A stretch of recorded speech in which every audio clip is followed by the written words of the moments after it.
Hello friends, welcome to another video. Friends, आज की video में हम थाई बीएल डार्क ब्लू किस के एपिसोड 10 का स्टोरी एक्सप्लेनेशन करेंगे।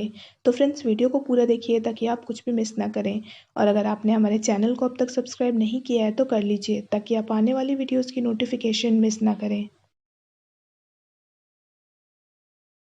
नॉन काव के घर आता है और कहता है कि काव से पढ़ने के बाद मेरे अच्छे मार्क्स आए हैं तो मेरे फादर आप लोगों को ट्रीट देना चाहते हैं, इसीलिए मैं सी फूड लेकर आया हूँ। काव की माँ श्रिम्प देखकर कहती है ये तो पीत को काफ़ी पसंद है। काव की माँ किचन में जाती है। नॉन काव से पूछता है क्या आप मुझसे गुस्सा हो, आप मुझसे बात ही नहीं करते हो। काव कहता है ऐसा कुछ भी नहीं है। काव पूछता है क्या तुम्हारे फादर को पता है कि पीत ने तुम्हारे साथ क्या किया है। नॉन कहता है अगर मैं अपने फादर को बताऊंगा तो वो पीत को छोड़ेंगे नहीं, इसीलिए मैंने उन्हें बताया ही नहीं है। काव थैंक्स कहकर पीत की तरफ से माफ़ी मांगता है। नॉन कहता है आपने तो कुछ गलत किया ही नहीं है तो आप माफ़ी क्यों मांग रहे हैं। काव कहता है तुम मुझे सच सच बताओ, क्या उस दिन जो भी हुआ तुमने जानबूझकर किया है। नॉन घबरा जाता है। तभी काव की माँ आ जाती है तो नॉन टॉपिक चेंज कर देता है। नॉन को कॉल आता है तो नॉन बाहर आकर बात करने लगता है। तभी पीत उसे देखकर पूछता है तुम यहाँ क्या कर रहे हो। नॉन कहता है मैं तो यहाँ पे डिनर के लिए आया हूँ, आप यहाँ पे क्यों आए हैं। पीत कहता है तुम्हारा इस बात से कोई लेना देना नहीं है। नॉन कहता है आप ठीक से बात करिए, पहले मैं आपकी बात सिर्फ इसीलिए सुन लेता था क्योंकि आप काव के फ्रेंड थे, पर अब मैं बर्दाश्त नहीं करूँगा। पीत कहता है क्या वो पंच तुम्हारे लिए काफ़ी नहीं था। नॉन कहता है मेरे लिए पंच खाना सफल हुआ है क्योंकि इसके कारण आप दोनों का ब्रेकअप हो गया। पीत पंच मारने के लिए आगे बढ़ता है तो नॉन उसे रोककर कहता है अगर आपने मुझे एक और बार पंच मारा तो मैं अपने फादर को बता दूंगा, फिर आपके कारण काव भी प्रॉब्लम में फंस जाएंगे। ये सुनकर पीत कहता है तुम खुद से इतने बुरे बने हो या तुम्हारे फादर ने तुम्हें ऐसा बनाया है। नॉन कहता है बात कोई भी हो, पर मैं आपसे काव को चुराने में तो सक्सेसफुल हो गया हूँ ना। सिर्फ कुछ ही महीने में मुझे यहाँ पे इनवाइट कर लिया गया है, अगर मैं कुछ और भी चाहूँ तो वो मेरे लिए मुश्किल नहीं होगा। नॉन कहता है मेरा फ़ैन और उसकी माँ मेरा इंतज़ार कर रही है तो मुझे यहाँ से जाना होगा। ये कहकर नॉन अंदर चला जाता है। अंदर आकर नॉन काव से उसका चार्जर मांगता है तो काव से जाकर ले लेने को कहता है। नॉन काव के मोबाइल में पीत का मैसेज देखता है तो नॉन मैसेज डिलीट कर देता है और आकर डिनर करने लगता है। पीट सैंडी को कहता है कि काव ने मेरे मैसेजेस का अब तक जवाब नहीं दिया है।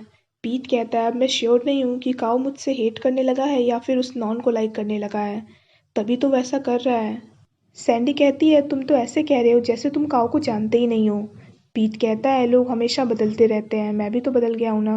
पीट कहता है शायद अकेले रहना ही मेरे लिए सही है, कम से कम मैं पढ़ाई पे तो ध्यान दे पाऊंगा। सन मॉर्क को मिस कर रहा होता है। रेन कहता है घर में खाने के लिए अब कुछ भी नहीं है। सन कहता है फ्रिज में केक तो रखा हुआ है। रेन कहता है हम 2 वीक से सिर्फ केक ही खा रहे हैं।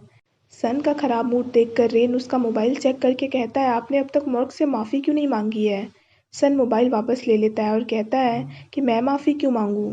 रेन कहता है भले ही स्मार्ट हो पर इस मामले में आप काफ़ी स्टूपिड हो। ये कहकर रेन चला जाता है। मॉर्ग को खोया देख रेन कहता है तुम और सन दोनों एक ही जैसे हो।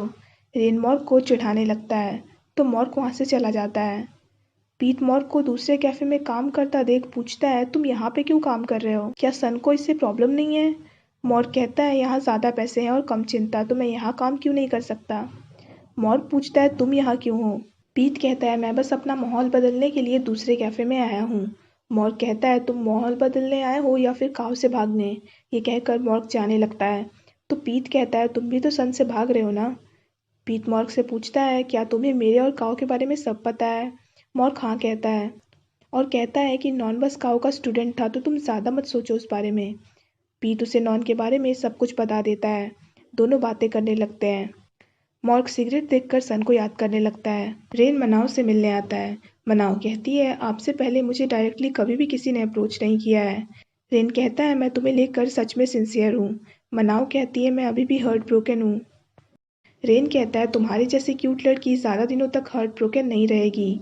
दोनों मस्ती मजाक करने लगते हैं। काओ अपनी माँ की हेल्प करने उनके स्कूल आता है तो काओ की माँ की कलीग काओ से पूछती है क्या तुम्हारी कोई फ़ैन है। काओ मना करता है तो काओ की माँ की कलीग कहती है तो तुम किसी को ढूंढ कर जल्दी से अपनी माँ को ग्रैंड मदर क्यों नहीं बना देते। जून ग्रुप में मैसेज करके काओ को रात में ड्रिंकिंग के लिए क्लब बुलाता है। काओ मैसेज करता है कि मैं सोचकर बताऊंगा।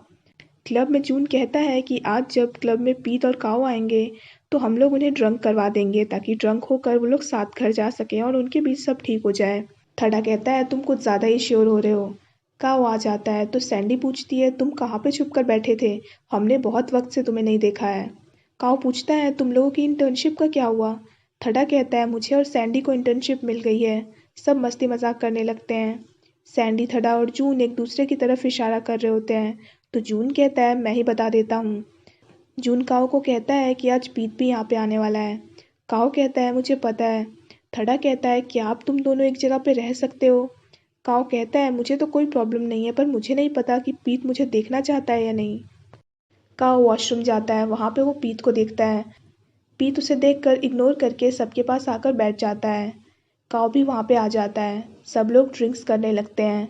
सैंडी मूड लाइट करने के लिए कहती है क्या तुम लोगों को याद है जब हम लोग फर्स्ट ईयर में थे तो पीत ने अपने बर्थडे के दिन थड़ा और मुझे एक ही बेड पे अनड्रेस करके सुला दिया था।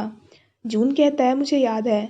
सैंडी कहती है मुझे अब तक उस इंसिडेंट पे हंसी आ रही है क्योंकि पीत ने ऐसा इसीलिए किया था क्योंकि काओ मुझे और पीत को साथ में देखकर जेलस हो गया था। सब हंसने लगते हैं तो पीत कहता है मुझे ये फनी नहीं लग रहा है। तभी क्लब में सैड सॉन्ग बजने लगता है। काओ पीत का हाथ पकड़ने की कोशिश करता है पर पीत हाथ हटाकर चला जाता है। सब काओ को पीत के पीछे जाने को कहते हैं तो काओ आकर पीत को रोकता है और पूछता है क्या अब हम बात भी नहीं कर सकते हैं, क्या तुम अब तक मुझसे गुस्सा हो। पीत पूछता है तुम और नॉन कैसे हो। काओ हंसकर कहता है कि मुझे पता है तुम मुझे नॉन के साथ देखकर जेलस हो जाते हो, पर हमारे बीच ऐसा कुछ भी नहीं है जैसा तुम सोच रहे हो। पीत कहता है उस नॉन ने मेरे साथ इतना कुछ किया है फिर भी तुम्हें हंसी आ रही है। काओ कहता है मुझे पता है कि वो अच्छा इंसान नहीं है, पर अब मैंने उसे सच में पढ़ाना बंद कर दिया है और अब तो मैं उससे मिलता भी नहीं हूँ। ये सुनकर पीत को और ज़्यादा गुस्सा आ जाता है और वो कहता है कि तुम झूठ बोलना बंद करो। ये कहकर पीत चला जाता है। रेन लेट आता है तो सन उसे डांटने लगता है और कहता है कि तुम जल्दी आकर कैफ़े में मेरी हेल्प नहीं कर सकते थे क्या। रेन कहता है आपके पास हेल्प करने के लिए कोई था पर आपने ही उसे भगाया है। सन कहता है मॉर्क हेल्प करने से ज़्यादा प्रॉब्लम क्रिएट करता है। रेन कहता है वो आपकी वजह से इतना हर्ट हुआ है फिर भी आप ऐसा कैसे कह सकते हैं। सन कहता है मेरा इस बात से कोई लेना देना नहीं है। रेन कहता है मॉर्क हर्ट सिर्फ इसीलिए हुआ है क्योंकि उसने मुड़कर उन लोगों को मारा नहीं। वो लोग उसे मारे जा रहे थे फिर भी मॉर्क ने कुछ नहीं किया। अगर उसने फाइट किया होता तो उसकी ये हालत नहीं होती। सन कहता है अगर मॉर्क उनसे पंगा लेता ही नहीं तो ये सब होता ही नहीं ना। रेन कहता है आप भी तो पहले फाइट किया करते थे तो आपको तो ये अच्छे से पता है कि ऐसे लोग जल्दी पीछा छोड़ते नहीं हैं। भले ही हम कुछ ना करें फिर भी वो पीछे पड़े रहते हैं। सन और रेन में बहस हो जाती है तो रेन कहता है आप बड़े हैं इसका मतलब ये नहीं कि आप जो भी कहें वही सही हो। ये कहकर रेन चला जाता है। सन मॉर्क के बारे में सोचते सोचते रास्ते पे जा रहा होता है। मॉर्क उसे देख लेता है पर सन उसे नहीं देख पाता है। काओ को नॉन का फ्रेंड बॉल कॉल करके कहता है कि नॉन काफ़ी ड्रंक है तो क्या आप उसे पिक करने आ सकते हो। काओ कहता है तुम उसकी फैमिली को कॉल करो। बॉल कहता है कि अगर नॉन के फादर को पता चला तो वो गुस्सा हो जाएंगे तो आप ही उसकी हेल्प कर सकते हैं। बॉल बहुत रिक्वेस्ट करने लगता है तो काओ क्लब आ जाता है। सन किटी से मिलने उसकी फ्लावर शॉप पे आता है। किटी पूछती है तुम इस वक्त यहाँ पे आए हो तो कैफे का ध्यान रेन रख रहा है या फिर मॉर्क। सन कहता है मॉर्क ने जॉब छोड़ दी है। किटी पूछती है क्या तुम मुझसे सलाह लेने आए हो। दोनों बातें करने लगते हैं। किटी कहती है अगर तुम गिल्टी फील कर रहे हो तो तुम्हें माफ़ी मांग लेनी चाहिए। सन पूछता है क्या तुम्हें भी लगता है कि गलती मेरी है। मॉर्क ने मुझसे अब तक माफ़ी नहीं मांगी है। किटी कहती है मैं तुम्हें अच्छे से जानती हूँ, तुमने उसे कुछ कहने का मौका ही नहीं दिया होगा। सन को चुप देखकर किटी कहती है पहले माफ़ी कौन मांगता है इस बात से कोई फ़र्क नहीं पड़ता है। अगर तुम गिल्टी फील कर रहे हो तो तुम्हें उससे बता देना चाहिए।